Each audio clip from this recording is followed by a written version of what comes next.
안녕하십니까? 써니의 꿈꾸는 다락방입니다. 오늘은 단편 소설을 읽어보겠습니다. 일평생 땅만 파묻고 사시던 농부가 있었다. 삽자루를 들고 논으로 가면 전박이 개구리알, 물방개, 잠자리, 문온의 우렁이, 둔벙의 미꾸라지, 말풀 사이 소금쟁이, 썰어질 이웃 끼는 청포, 논둑 파는 땅강아지, 바람을 가르는 제비들 사이에서 하루를 보냈고, 호미를 들고 밭에 나가면 밭두렁에 핀 살구꽃, 간밤에 파놓은 두더지굴, 고추밭에 까치독사, 밭두버리에 들쥐가족, 하늘 높이 뜬 종다리, 뽕나무에 걸쳐진 새박이, 콩밭에 돼지나물, 민밭에 배차뿌레이, 그런 땅에 이랑을 치고 씨앗 뿌리고 해마다 숨이 콱콱 막히는 7, 8월 땡볕에는 목줄을 타고 내리는 소금덩이가 서너 말은 넘었다.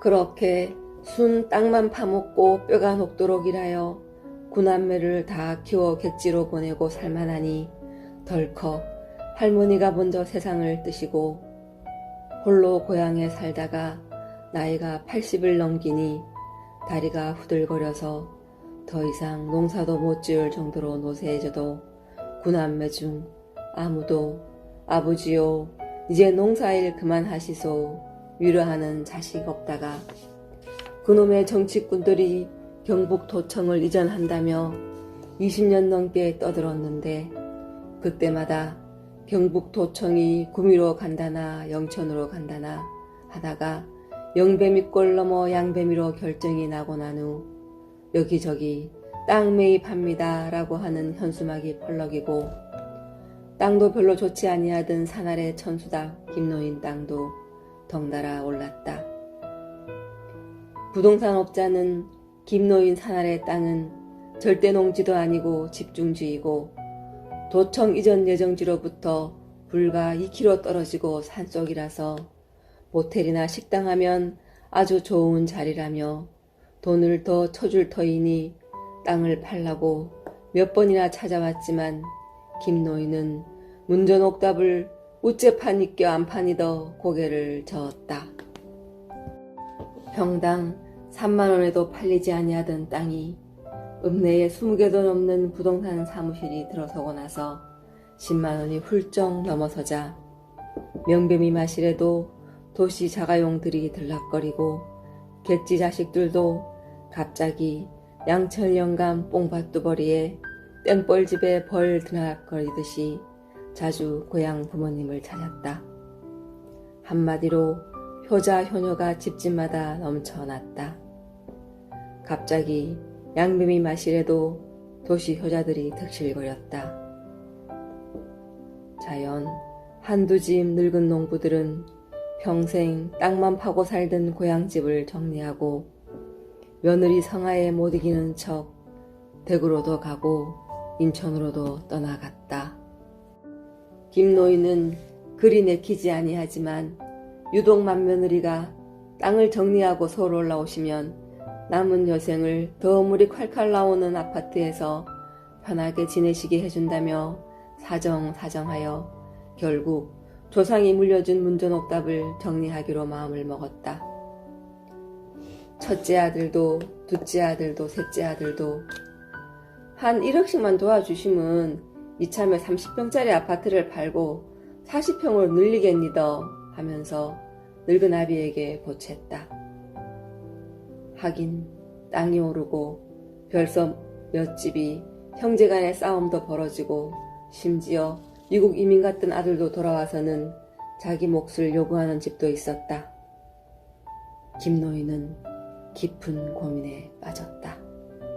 이러다가 자신이 죽고 나서 자식들이 땅 싸움에 휘말려 자신의 묘 앞에 술 따라야 할 제삿날에는 어느 집처럼 형제들이 따로 올 것 같은 걱정이 앞섰기 때문이다.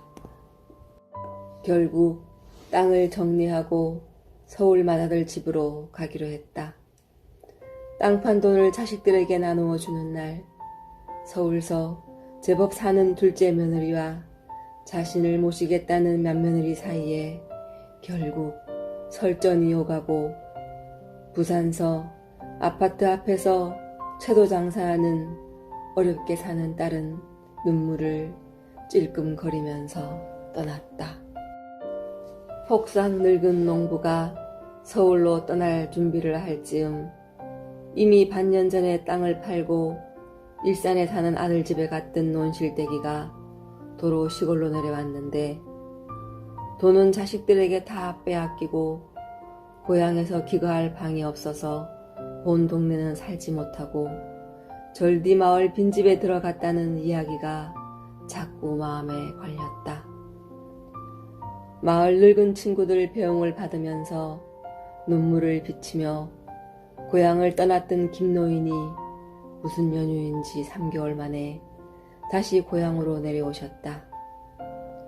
달랑 옷보따리 하나만 들고 읍내 버스 정류장에 내린 김노인은 밝은 대낮에도 고향 마실로 들어서기가 너무 부끄러워 읍내 뒤쪽 천방 뚜갈에 쭈그리고 앉아있다가 캄캄한 밤이 되어서야 고향 마을로 들어와서 석 달 전 버리고 간 고향 빈집으로 더듬더듬 다시 들어가셨는데 간간히 꺼이 낮은 헛기침 소리가 새벽이 다 되도록 들렸다.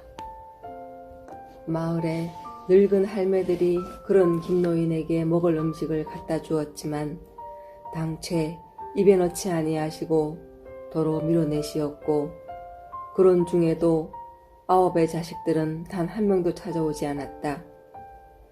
고향 빈집에서 며칠 밤을 보낸 다음 날 풍산장이 서던 날이다. 김노인은 새벽에 일어나 마당 우물물을 가마솥에 부어서 펄펄 끓인 후 자신이 오랜 세월 소를 키웠던 마구간에서 목욕을 하기 시작했다. 목욕하는 사이 낯익은 쥐가 물끄러미 김노인을 쳐다보고 앞마당에 처다들 낳은 해에 심었던 반시감 나무에서 평소처럼 까치도 울었다. 목욕을 마친 김노인은 할머니가 살아계실 때 지어주신 깨끗한 한복으로 갈아입으시고 다시 고향 집을 나섰다. 마침 느티나무 아래에서 당파씨를 고르던 이웃집 시우실 할매와 구담댁 할매가 뽀얀 한복을 입고 나서는 김노인을 보고는 저 어르신 아침부터 옷을 말끔하게 입고 어디 가시노? 서울서 돌아와 내도록 시금 전폐하고 누워 계시더이. 오늘은 풍산장에 가실 모양이시더. 빈집에 전기도 없이 울자니껴.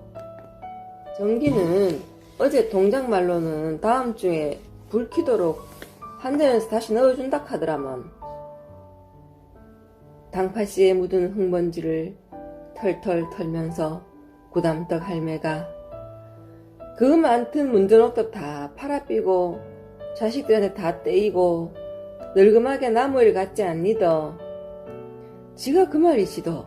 늙음하게 도시 며느리 꼬임에 빠져가 땅 팔아가 서울 가는 영감쟁이들이 며느리한테 밥도 제대로 못 얻어 걸리고 날만 새면 종로 무슨 공원인가 거기 간다 카니더. 종로공원 거기 뭐하는 곳인디? 거기에 가면 예 낮에 밥을 공짜로 주는디 마카 줄 서서 기다린다 카디더. 영감쟁이들이 우야꼬 밥 한 끼 먹을라꼬. 그래도 거기 가는 영감들은 다행이라 카디더. 다리가 상하지 못해서 잘 걷지도 못하는 영감쟁이들은 집에 종일 있기는 며느리 눈치 보이니 마카 골목에 나와가 편하게 앉을 의자도 하나 없이 땅바닥에 퍼질고 앉아 논다 카니더. 저런. 다들 이런저런 이야기 끝에 휴 하고 긴 한숨을 쏟아내시었다. 시우실 할매와 구담 할매가 걱정스러운 듯이 가만 힘겹게 걸어가는 김노인 쪽을 바라보았다. 김노인은 읍내길로 아니 가시고 참 진달래꽃이 붉게 피어있는 마을 앞산 정살미 쪽으로 오르셨는데 힘없이 가만가만 발걸음을 옮기시던 김노인은 몇 번이고 고개를 돌려서 고향집을 바라보기도 했다. 그러시는 김노인이 아무래도 이상해서 할매들이 걱정스럽게 다시 저 어르신 어디 가시는데 읍내로 안 가시고 앞산으로 올라가시노? 할마묘에 가시나? 정살미 산에 할마이 묘가 있잖니껴. 이제 와가 할마이 묘에 간들 무슨 소용있니껴.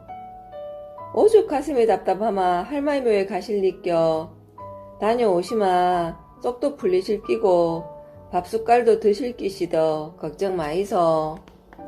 극하마 이따가 노인정에 배차 좀 굽는다 카던디 한 접시 갖다 주시더. 그랬시더. 시우실 할매가 당팥뿌리를 땅에 탈탈 털면서 다시 눈시울이 붉어졌다. 그날 저녁 어둑어둑해져도 앞산으로 오르신 할아버지는 마을로 내려오시질 않았다. 구담떡 할매가 노인정에서 배차전 한 접시하고 막걸리 한 병을 들고 저녁 무렵 김노인 집을 갔지만 김노인은 집에 돌아오지 않았다. 다들 걱정했지만 누군가 서울 아들 집으로 다시 간 모양일세 하는 바람에 모두 안심하였다. 그런데 다음날 오후 동네 할매들이 김노인 빈집 처마에 반쯤 비어있는 농약병을 들고는 우약고 우약고 탄식을 하며 눈물을 흘리셨고 읍내 형사들이 전경들을 앞세우고 앞산 김노인 할머니 산소 쪽으로 급하게 뛰어 올라가고 마을 어귀에는 읍내 앰뷸런스 한 대가 다급하게 맹맹거리면서 들어서고 있었다. 구담떡 할매와 시우실 할매가 아무래도 걱정스러워 점심 먹고 정살미 산에 올라가서 보니 김노인이 할머니 묘 앞에 쓰러져 있었고 그 옆에는 작은 활명수병이 엎질러져 있었다. 김노인 주변에는 이제 새로 돋기 시작했던 잔디가 많이 뽑혀 있었고 일부 뽑힌 봄잔디 풀은 김노인 손에 한 움큼 주어져 있었다. 고통에 겨워 주변 풀을 뽑았던 김노인 손을 보고 구담떡 할매와 시우실 할매가 이 일을 웃잡고 이 일을 웃자노. 어른요 어른요 얼마나 속이 아팠으면 잔디를 다 뽑았니껴. 어른요 어른요 이게 무슨 일이껴. 전경들이 들것에 김노인을 신천으로 덮어서 산 아래로 내려가고 그 뒤를 두 할매들이 꺼이 통곡을 하면서 따랐다. 그리고 3년이 흘렀다. 남들을 둘러보고 서울로 돌아가는 길에 어주자가 늙은 농부가 사시던 집을 가보았다. 집은 다 허물어지고 늙은 노인이 살아생전에 땀을 뻘뻘 흘리시며 걸음을 가득히 지고 논밭으로 다니시던 지게에는 지난해 피었던 해묵은 마른 나팔꽃 줄기가 걸쳐져 있었다.